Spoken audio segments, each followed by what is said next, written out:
Let's be clear. The free world is in danger. We're living in very turbulent economic times, right through from the shock of the financial crisis through to the COVID crisis that we're still recovering from. We have less of the world's population living under democracy than we did 30 years ago.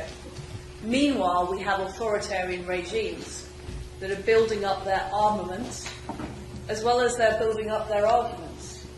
And they're not just trying to convince their own populations, they're also trying to win over global opinion. And they're trying to create a new global world order. Now, on the subject of China, which we're talking about today, no one would rather see a free, democratic, prosperous China than me. Of course I would. I'm a huge admirer of Chinese culture and civilization. I've travelled to Beijing and Shanghai and Chongqing and Wuhan long before we saw the pandemic emerge. In classrooms, businesses and factories, I've seen the application, the ingenuity and the hard work of the Chinese people. But these people are being ill-served by a regime which is about control. It's not about freedom. Some people say that standing up to this regime is a hopeless task, that somehow the rise of a totalitarian China is inevitable and we just have to face facts.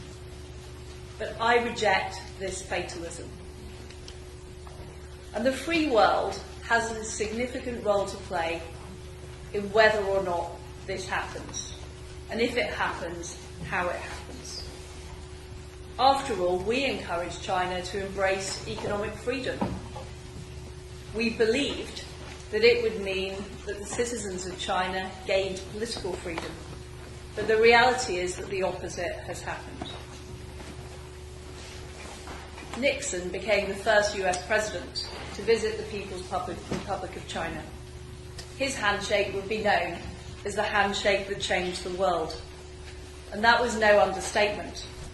Less than 30 years later, China was admitted to the World Trade Organization. And at the time, people didn't pay very much attention to this.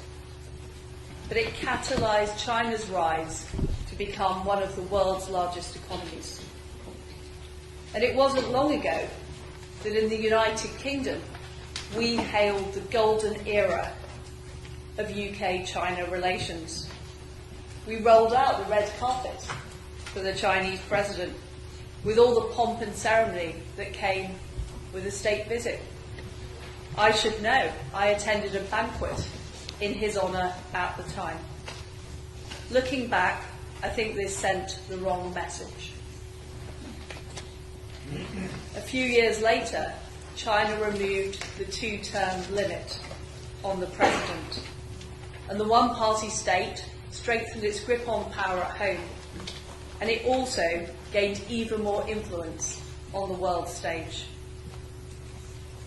We ignored far too many of the warning signs, from the Tiananmen Square massacre to the so-called Uyghur re-education camps, not to mention the disgraceful dismantling of one country, two systems in Hong Kong.